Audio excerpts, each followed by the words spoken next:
اللهم من احييته منا فاحيه على الاسلام ومن توفيته منا فتوفه على الايمان آمین آمین۔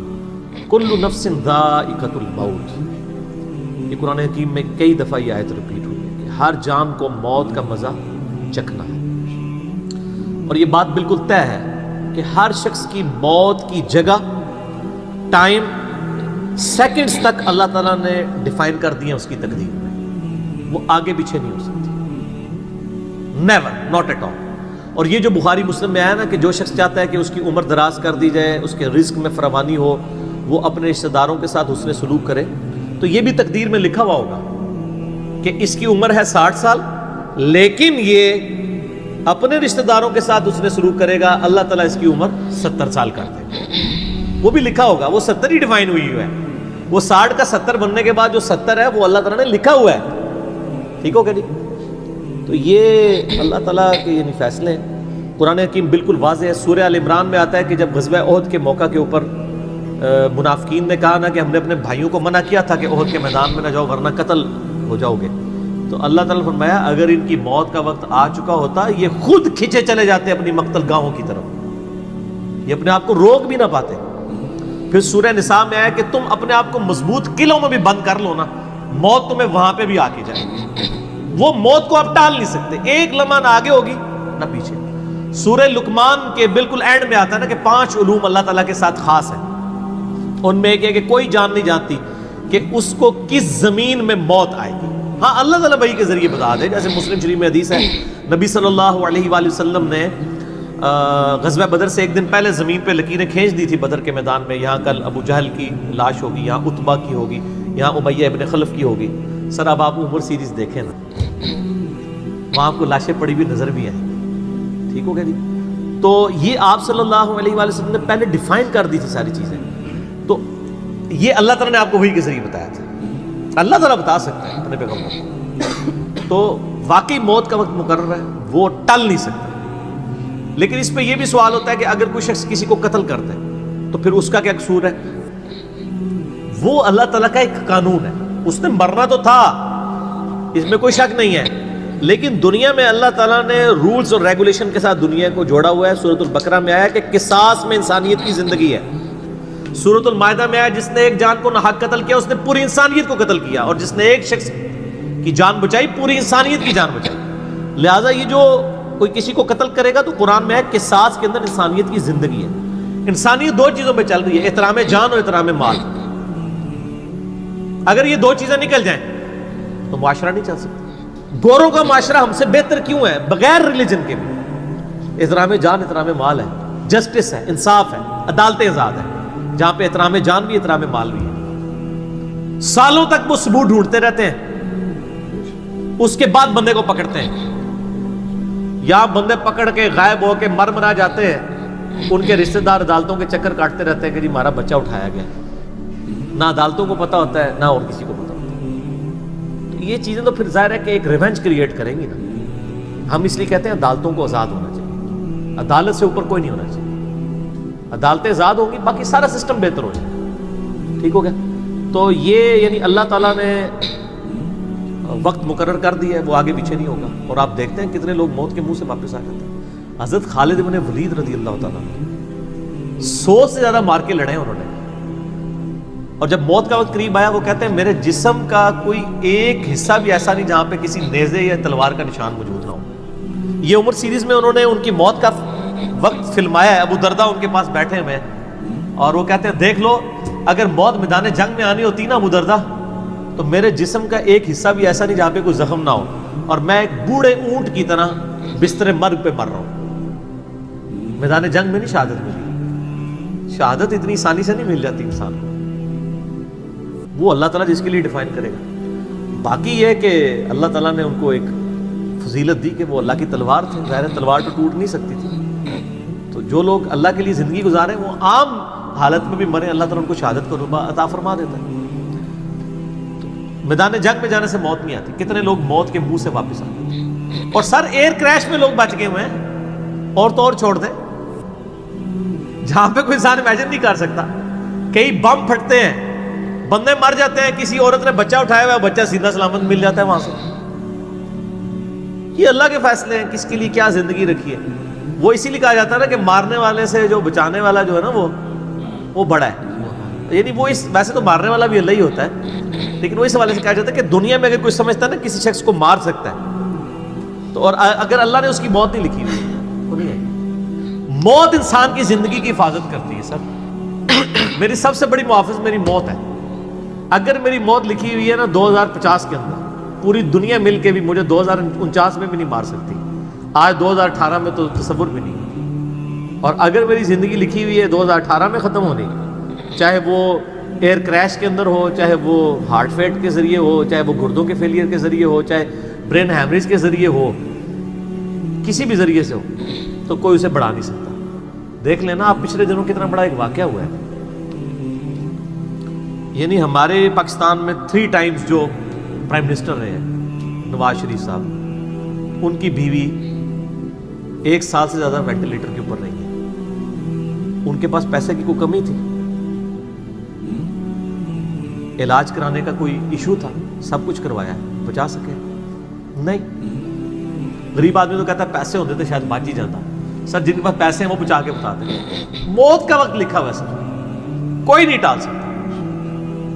صرف پیغمبر کے بارے میں بخاری مسلم میں آتا ہے، عائشہ کہتی ہیں کہ نبی صلی اللہ علیہ وآلہ وسلم فرمایا تھا کہ اللہ تعالیٰ انسان جو پیغمبر ہوتا ہے نا اس کے اوپر یہ آپشن رکھتا ہے کہ وہ چاہے تو ہمیشہ کے لیے زندہ رہے، چاہے اسے موت آ جائے. پیغمبر کے علاوہ کسی اور کے لیے یہ فضیلت نہیں ہے.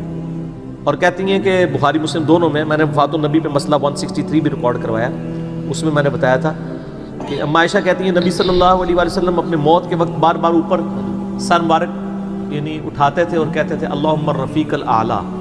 تو کہتی ہیں میں نے جان لیا کہ حضور اپنی صحت مند زمانے میں کہا کرتے تھے کہ موت کے وقت نبی کے اوپر پیش کیا جاتا ہے، چاہے تو وہ دنیا میں رہے چاہے اسے موت آ جائے.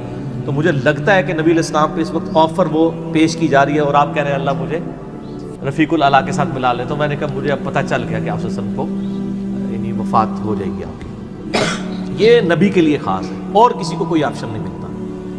وہ بخاری مسلم میں موجود ہے نا حدیث، حضرت موسیٰ علیہ السلام کے پاس حضرت اسرائیل علیہ السلام. اسرائیل کا لفظ تو یعنی تفسیر تبری میں اور یہودیوں کے ہاں ملتا ہے، یہ بین اہل سنت کے ہاں بھی رناؤنڈ ہے. اصل میں لفظ ہے ملک الموت. دونوں لفظ ٹھیک ہے. ملک الموت علیہ السلام حضرت موسیٰ علیہ السلام کے پاس گئے، انہوں نے آگے سے تھپڑ مار دیا، ان کی آنکھ نکل گئی، انسانی شکل میں آئے تھے. تو وہ اللہ تعالیٰ کے پاس شکایت لے کے گئے کہ تو مجھے اس شخص کے پاس بھیج رہا ہے کہ جو مرنا نہیں چاہتا. اللہ تعالیٰ نے فرمایا اس کو جا کے کہو کہ تم جو ہے وہ بیل کی پشت کے اوپر ہاتھ رکھو، تمہارے ہاتھ کے نیچے جتنے بال آ جائیں گے نا اتنے سال بھی زندگی تمہاری اور بڑھا دی جائے، سینکڑوں سال. تو حضرت موسیٰ نے کہا اس کے بعد موت، کل نفس ذائقۃ الموت، موت تو سب کو آنی ہے، ایک ہی ہے جسے موت نہیں آنی. یا حی یا قیوم برحمتک استغیث، اے خود سے زندہ اور ہر چیز کو تھامنے والے، باقی وہ سب کو موت آنی ہے. تو انہوں نے کہا پھر بعد میں آنی ہے تو ابھی کیوں نہیں؟ موت نہیں کوئی ٹال سکتا سر، ورنہ پیغمبروں کے لیے ٹل جاتی.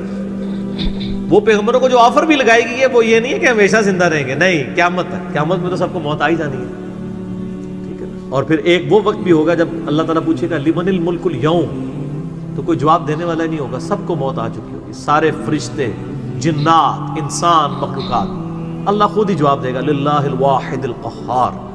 سورہ المومن میں آتا ہے آج کے دن اس واحد قہار کی حکومت ہے. پھر اللہ تعالیٰ پوچھے گا کہاں ہے آج وہ جابر حکمران، بڑے بڑے بادشاہ کدھر ہیں؟ تو اللہ کے لیے کوئی مسئلہ ہے کسی کو یعنی پلک جھپکنے میں مسل دینا؟ تو موت اللہ تعالیٰ نے ڈیفائن کی. اور موت کیا، آپ کو جو تکلیفیں پہنچتی ہیں سر وہ بھی ڈیفائنڈ ہے. قرآن میں وَلَنَبْلُوَنَّكُمْ بِشَيْءٍ مِّنَ الْخَوْفِ وَالْجُوعِ وَالنَّقْصِ مِّنَ الْأَمْوَالِ وَالْأَنفُسِ وَالثَّمَرَاتِ. ہم ضرور تمہیں آزمائیں گے تھوڑے سے خوف سے، بھوک سے، جان اور مال میں نقصان سے، پھر چیک کریں گے کون ہے صبر کرنے والا. اور جو صبر کرنے والا ہے اذا اصابتهم مصیبت قالوا انا للہ وانا الیہ راجعون. تو پھر ان لوگوں کے ساتھ اللہ تعالیٰ ہوتا ہے جو کہتے ہیں ہم بھی اللہ کی طرف سے آئے تھے، اللہ کی طرف چلے جائیں گے، یہ تکلیف بھی آئی تھی الٹیمیٹلی تو چلی جائے گی نا. ان اللہ مع الصابرین، اللہ تعالیٰ صبر کرنے والوں کے ساتھ ہے. اس حوالے سے ایک آیت قرآن حکیم کی بڑی کریٹیکل ہے، مجھے ضمناً یاد آ گئی، سورہ الحدید کے اندر ہے. بہت کرٹیکل آیت ہے، اور یہ ٹاپک قرآن حکیم میں صرف سورہ الحدید کے اندر ہی ایڈریس ہوا ہے، اور جس طریقے سے یہ شد و مت کے ساتھ بیان ہوا ہے نا،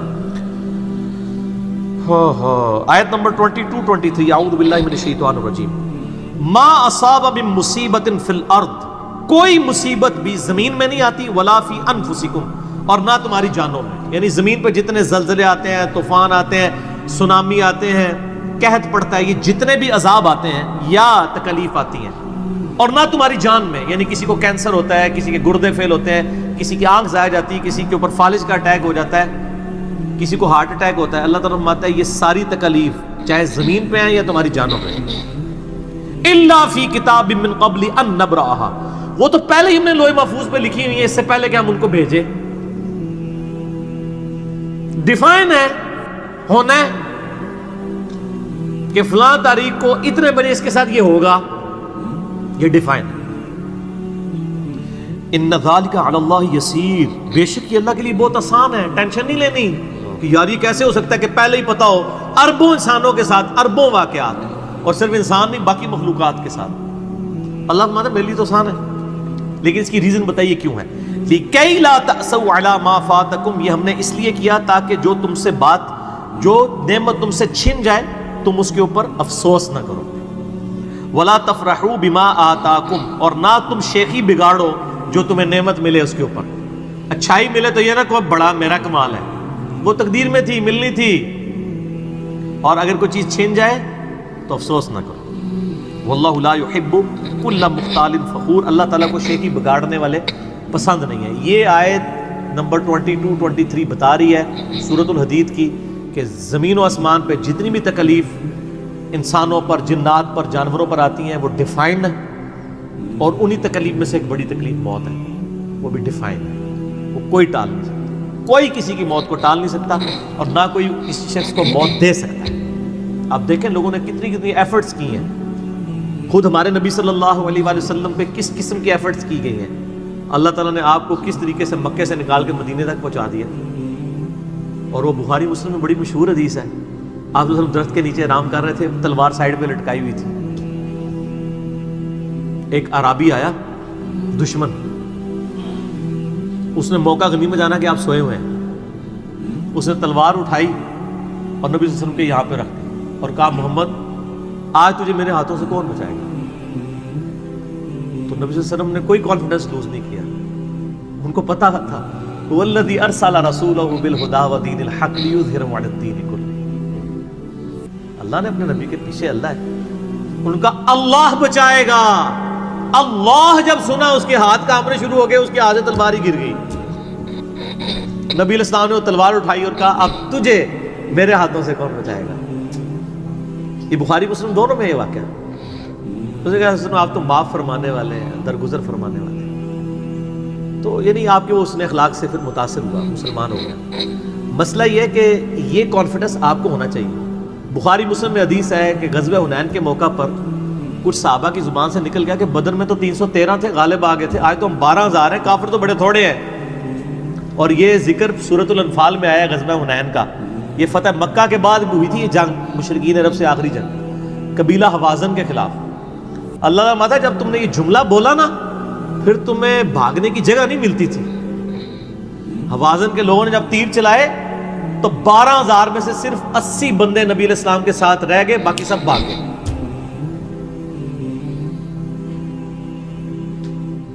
اور صحابہ کہتے ہیں، بخاری مسلم کے الفاظ ہیں، میں نے حضور کی معجزات والا جو لیکچر دیا مسئلہ 131A-B-C-D، اس میں بتایا کہ نبی علیہ السلام اکیلے آگے جا رہے ہیں، انا النبی لا کذب انا ابن عبد المطلب، میں نبی ہوں اس میں کوئی شک نہیں ہے، اور میں عبد المطلب کا بیٹا ہوں۔ یہ رڈز پڑھتے ہوئے آپ صلی اللہ علیہ وسلم اکیلے آگے جا رہے ہیں، اور آپ صلی اللہ علیہ وسلم نے زمین سے یوں مٹھی بھری کنکریوں کی اور یوں کافروں کی طرف، اور فرمایا چہرے مسخ ہو جائیں، آنکھیں اندھی ہو جائیں، اور سب کی ہو گئی، مسلمانوں کو فتح ہو گئی، اور اسی کا ذکر ہے وما رمیت اذ رمیت ولکن اللہ رمی، اے نبی جو آپ نے کنکریاں پھینکی تھی وہ آپ نے نہیں پھینکی تھی، وہ اللہ نے پھینکی تھی، یعنی اللہ کا پیچھے ڈیوائن ڈیسیژن تھا۔ تو کافروں کے خلاف فتح ہو گئی مسلم، یعنی نبی علیہ السلام کا کانفیڈنس لیول یہ تھا کہ اکیلے جا رہے ہیں، یہ نہیں دیکھ رہے کہ ہزاروں لوگ میرا ساتھ چھوڑ گئے ہیں، اکیلے فرنٹ سے لیڈ کر رہے ہیں. تو جن لوگوں کو یعنی اللہ پر یقین ہوتا ہے نا، ان کی یہی حالت ہوتی ہے، اور یہی صحابہ کرام کا یعنی یقین کامل تھا. اس لیے آپ دیکھیں نا، آپ عمر سیریز میں دیکھیں گے حضرت خالد بن ولید جنگ یمامہ میں جب مسلمانوں کو شکست ہونے لگتی ہے اکیلے آگے جاتے ہیں. جنگ یرموک میں بھی ایسے ہی کرتے ہیں. تو جن کو اعتماد ہوتا ہے نا وہ پھر فرنٹ سے لیڈ کرتے ہیں. موت ٹال نہیں سکتی، موت کیا تکلیف بھی جو آپ کو پہنچنی ہے، اور سر اسی کے ساتھ آپ زندگی گزار سکتے ہیں. اس کے بغیر آپ زندگی نہیں گزار سکتے، کڑ کڑ کے مر جائیں گے. آپ کس چیز کو کیٹر فور کر سکتے ہیں؟ ہم یقین کریں صبح اسکول بچوں کو بھیجتے ہیں تو دعائیں پڑھتے رہتے ہیں. کیا ہو سکتا ہے؟ ایکسیڈنٹ ہو سکتا ہے، وہاں پہ بچہ جھولے سے گر سکتا ہے، کسی کی ہڈی ٹوٹ سکتی ہے، کان پٹی پہ لگ جائے ڈیتھ ہو سکتی ہے. یار اتنی چیزوں کو کون کاؤنٹر فار کر سکتا ہے؟ اللہ. تو اللہ پہ توکل کریں، اور جب تکلیف آ جائے انا للہ و انا الیہ راجعون. صحیح مسلم میں حدیث ہے، نبی صلی اللہ علیہ وآلہ وسلم نے فرمایا جو شخص تکلیف کے وقت فوراً پڑھ لے انا للہ و انا الیہ راجعون اللہم اجرنی فی مصیبتی واخلف لی خیرا منہا، اللہ تعالیٰ اس کو اس کا بہتر نعم البدل عطا فرما دے گا. میرے یوٹیوب پہ کلپ بھی ہے اس دعا کے اوپر، مصیبت اور پریشانی کے حوالے سے یعنی بہتری کے لیے دعا، یہ کر کے لکھیں تو آپ کو کھل جائے گا.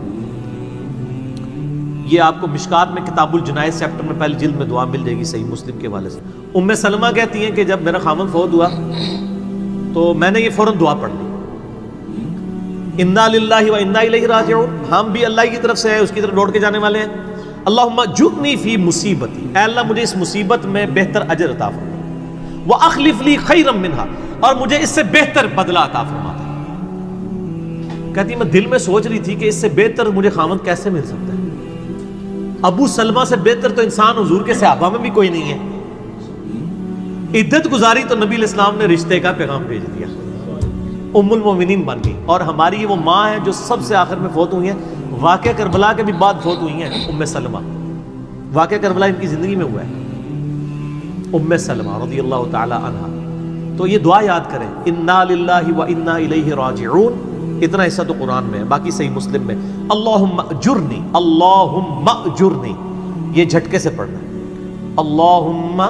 اللہم اجرنی فی مصیبتی واخلف لی خیرا منہا. تو باقی ہم تو دعائیں کر سکتے ہیں، باقی صبح شام کے اذکار ہیں، اللہ کی طرف رجوع لائیں، وہ اتنی چیزوں کی حفاظت کرنے والا ہے. باقی سب سے بڑی تو حفاظت یہ ہے جو سورہ غافر میں، سورہ المومن میں آیا کہ اصل میں کامیاب وہ ہوا جو دوزخ کی آگ سے بچا لیا گیا. سر دنیا میں آپ کو کوئی کتنا عذاب دے لے گا، الٹیمیٹلی تو موت آ کے آپ کو آزاد کر دے گی.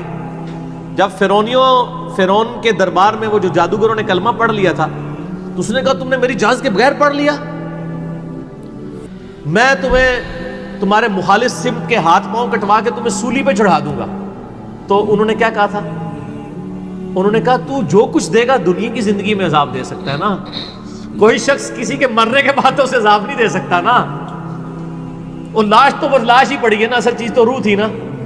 تو تیرا اختیار تو دنیا کی زندگی تک ہے. تو یہ کانفیڈنس لیول ہونا چاہیے کہ کوئی کسی شخص کو کتنی تکلیف دے لے گا، موت تو پھر بہرحال تکلیف سے آزادی کا ذریعہ بن جائے گی. اگر پھر اللہ کی مرضی کی زندگی گزاری ہے تو آزادی کا ذریعہ ہے، ورنہ اب تو کہتے ہیں کہ مر جائیں گے، مر کے بھی نہ چین پائیں تو کدھر جائیں گے. تو سر یہ لوگ تو کہہ دیتے ہیں نا مر گئی تو جان چھٹی، نہ، مرنے تو بعد جان پھڑی گئی، چھٹی اس کی جس نے دنیا اللہ کی مرضی کی گزاری. جس نے دنیا اپنی مرضی کی گزاری تو اس کی جان تو پھر مرنے کے بعد اور پھنس گئی. ٹھیک ہو گیا جی. تو موت کا وقت مقرر ہے، کوئی نہیں ٹال سکتا.